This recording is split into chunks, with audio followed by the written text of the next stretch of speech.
El 2 de diciembre de 1972, Salvador Allende, presidente de Chile, habló en la Universidad de Guadalajara, México. Habló de la revolución, trazó el camino de la insurgencia en palabras que hoy cobran el relieve y la fuerza de la historia. A la luz de lo que ha ocurrido, debemos revivir ese día de diciembre.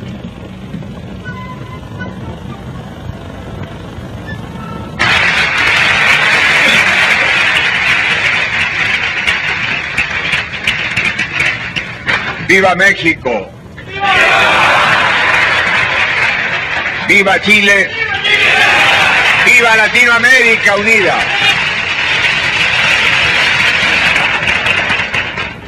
Comunidad universitaria, qué difícil es para mí poder expresar lo que he vivido y sentido en estas breves y largas horas de convivencia con el pueblo mexicano, con su gobierno.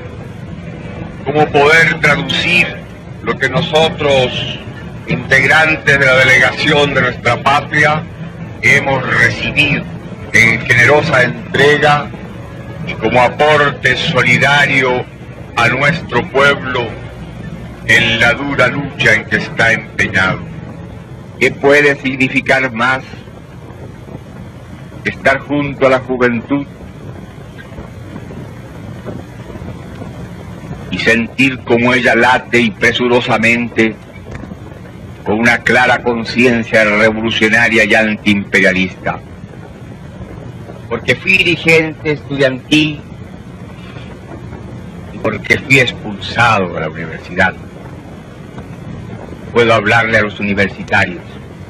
Ustedes saben que no hay querella de generaciones. Hay jóvenes viejos y viejos jóvenes, y en estos me ubico yo. Esos jóvenes viejos no se preguntan cuántas viviendas faltan en nuestros países, y a veces ni en su propio país.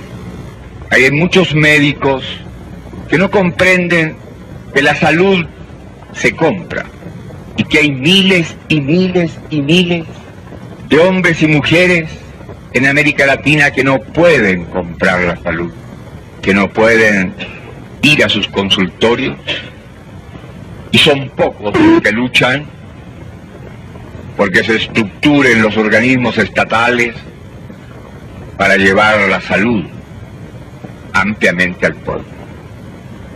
De igual manera que hay maestros que no se inquietan que haya también cientos y miles de niños y de jóvenes que no pueden ingresar a las escuelas. En América Latina, continente de más de 220 millones de habitantes, hay 100 millones de analfabetos y semianalfabetos.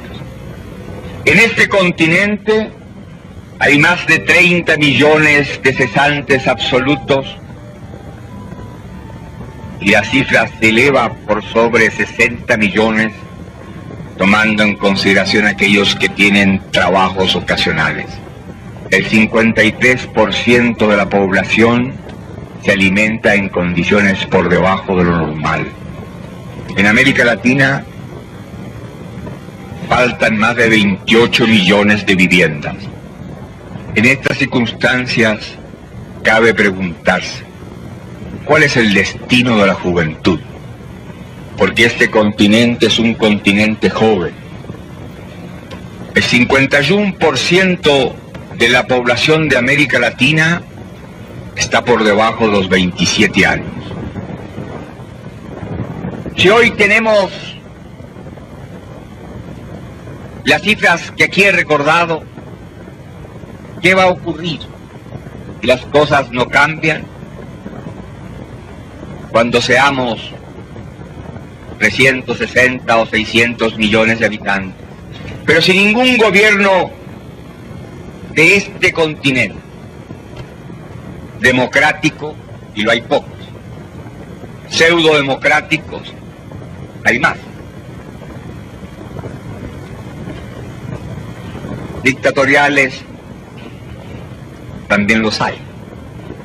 ningún gobierno ha sido capaz de superar los grandes déficits, de hacer posible que estos déficits no sigan pesando sobre nuestra existencia.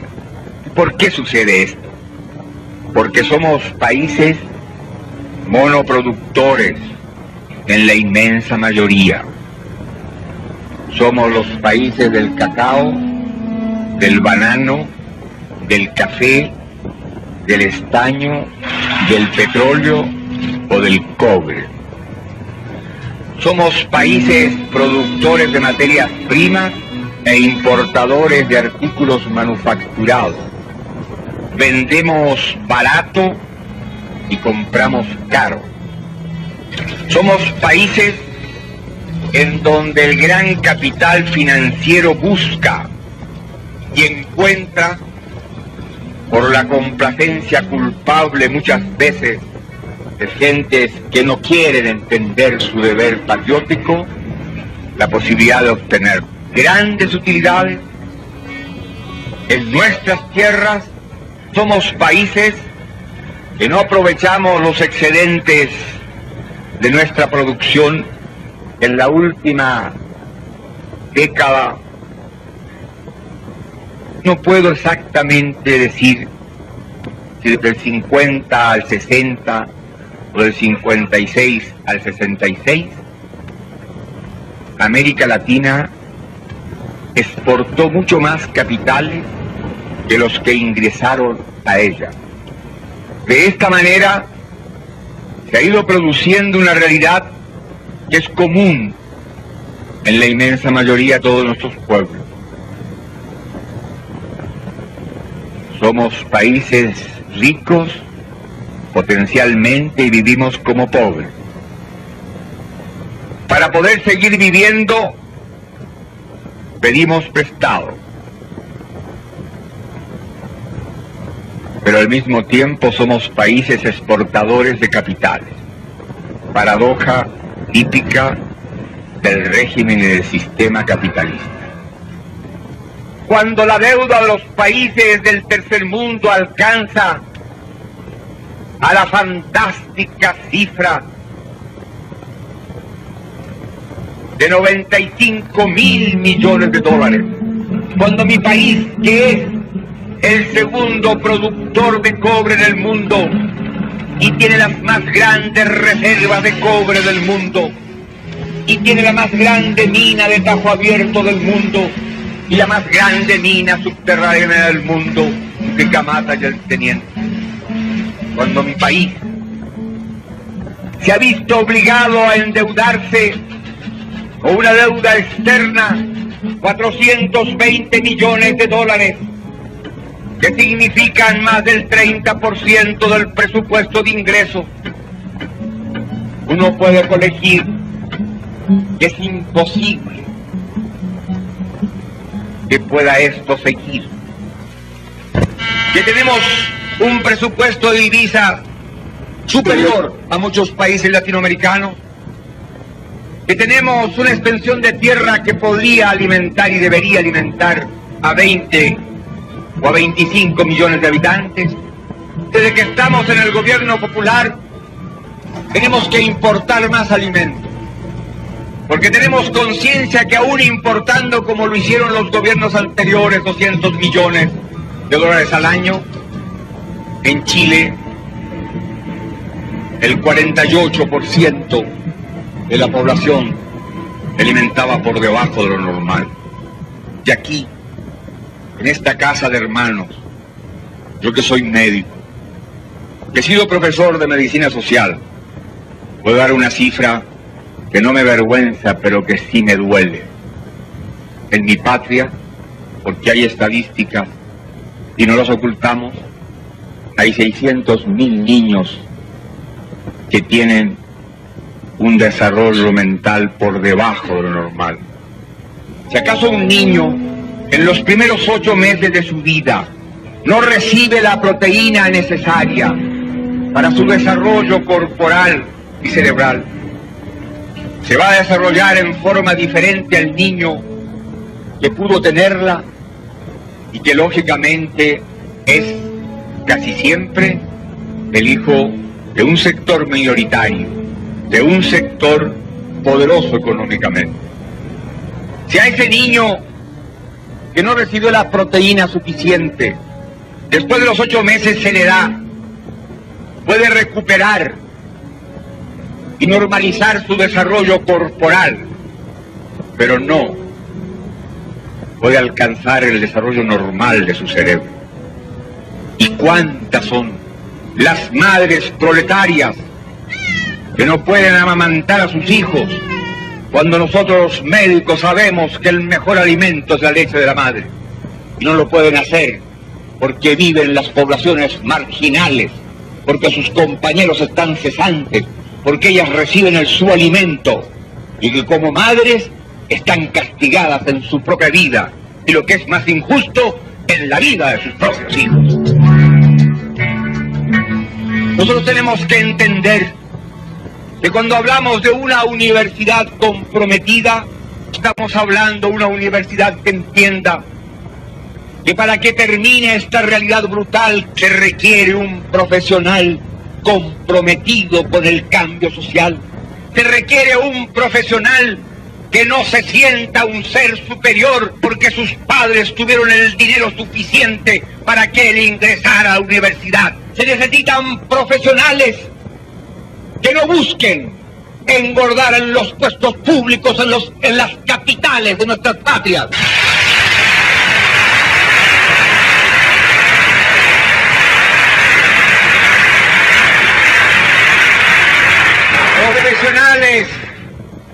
Profesionales que vayan a la provincia, que se hundan en ella, que la obligación del que estudió aquí es no olvidar que esta es una universidad del Estado, que la pagan los contribuyentes, que la inmensa mayoría de ellos son los trabajadores y que por desgracia en esta universidad y como en las universidades de mi patria, la presencia de hijos de campesinos y de obreros alcanza un bajo nivel todavía. Por eso ser joven en esta época implica una gran responsabilidad. Ser joven de México, de Chile, ser joven de América Latina. La juventud tiene que asumir su responsabilidad histórica. Tienen que entender que no hay lucha de generaciones, que hay un enfrentamiento social que es muy distinto.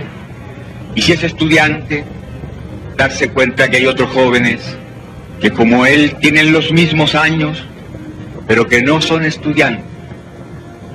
Y si es universitario, con mayor razón mirar al joven campesino o al joven obrero y tener un lenguaje de juventud, no un lenguaje solo de estudiante universitario, para universitario. Pero el que es estudiante tiene una obligación, tiene la obligación de ser un factor dinámico del proceso de cambio, pero sin perder los perfiles también de la realidad. La revolución no pasa por la universidad, y esto hay que entenderlo. La revolución pasa por las grandes masas. La revolución la hacen los pueblos. La revolución la hacen esencialmente los trabajadores.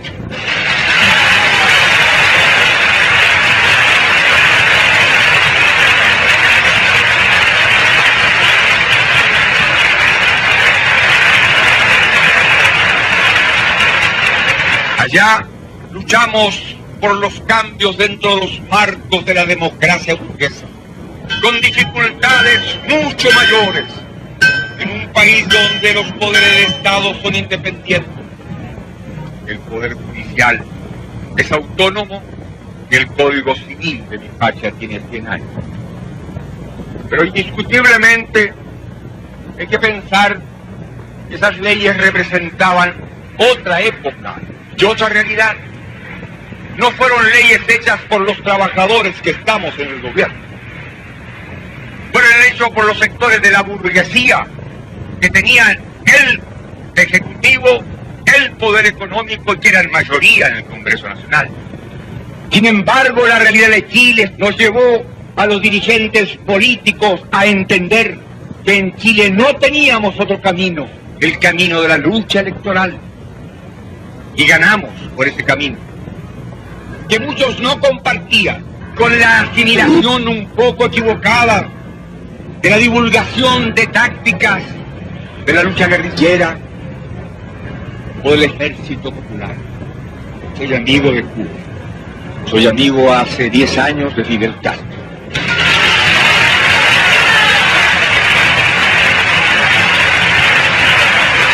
Fui amigo del comandante Ernesto Che Guevara. Me regaló el segundo tomo de su libro Guerra de Guerrilla. Y en la dedicatoria que me puso dice lo siguiente: a Salvador Allende, que por otros medios trata de obtener lo mismo. Si el comandante Guevara firmaba una dedicatoria de esta manera, es porque era un hombre de espíritu amplio que comprendía que cada pueblo tiene su propia realidad, que no hay receta para hacer revoluciones. De ahí entonces es útil que la juventud, y sobre todo la juventud universitaria, que no puede pasar por la universidad al margen de los problemas de su pueblo, entienda que tiene que mirar lo que pasa dentro de su país y más allá de la frontera, y comprender que hay realidades que deben ser meditadas y analizadas. ¿Por qué, por ejemplo, un país como es la República Popular China, poderoso país, extraordinariamente poderoso país, ha tenido que tolerar la realidad de que Taiwán o que Formosa esté en manos de Chiang Kai-shek?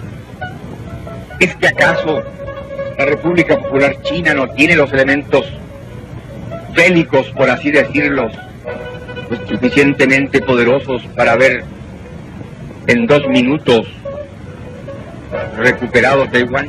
¿Por qué no lo ha hecho? Porque indiscutiblemente hay problemas superiores de la responsabilidad política, porque al proceder así colocaba a la República Popular China en el camino de una agresión que podía haber significado un daño para el proceso revolucionario y quizás una conflagración mundial. ¿Quién puede dudar de la voluntad, de la acción, de la decisión, de la conciencia revolucionaria de Fidel Castro? ¿Y por qué la bahía de Guantánamo no la ha tomado? Porque no puede, ni debe hacerlo, ni debe hacerlo, porque expondría a su revolución y a su patria. Uno se encuentra a veces con jóvenes que han leído el manifiesto comunista o lo han llevado largo rato debajo del brazo, creen que lo han asimilado y dictan cátedra y exigen actitudes y critican a hombres que por lo menos tienen consecuencia en su vida. Y ser joven y no ser revolucionario es una contradicción hasta biológica. Pero ir avanzando en los caminos de la vida y mantenerse como revolucionario en una sociedad burguesa es difícil. Yo era un orador universitario de un grupo que se llamaba Avance. Era el grupo más vigoroso de la izquierda. Un día, 395 votaron mi expulsión.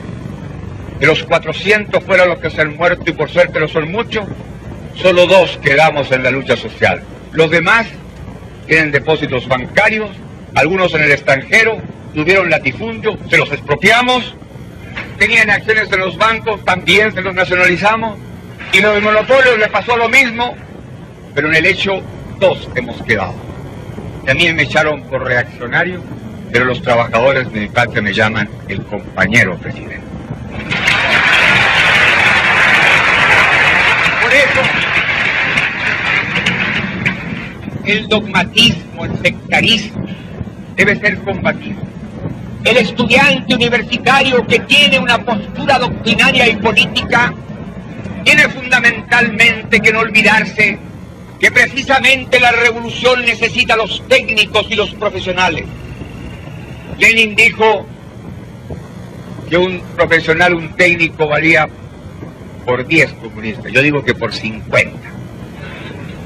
y por 80 socialistas. Yo soy socialista. Me duele mucho a los compañeros míos que diga eso, pero lo digo ¿por qué? Porque ser agitador universitario y mal estudiante es fácil. Ser dirigente revolucionario y buen estudiante es más difícil. Pero el maestro universitario respeta al buen alumno y tendrá que respetar sus ideas, pareciera que sean.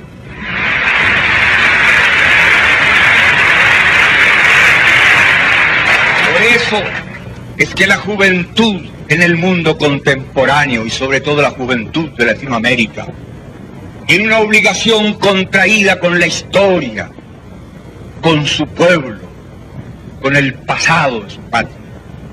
La juventud tiene que entender, y nosotros en Chile le hemos dado un paso trascendente. La base política de mi gobierno está formada por marxistas, por laicos y cristianos. Y respetamos el pensamiento cristiano cuando ese pensamiento cristiano interpreta el verbo de Cristo que echó a los mercaderes del templo.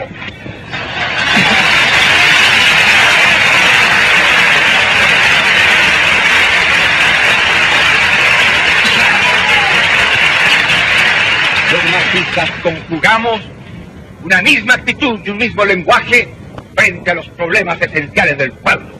Porque un obrero sin trabajo, no importa que sea o no sea marxista, no importa que sea o no sea cristiano, no importa que no tenga ideología política, es un hombre que tiene derecho al trabajo y debemos dárselo nosotros.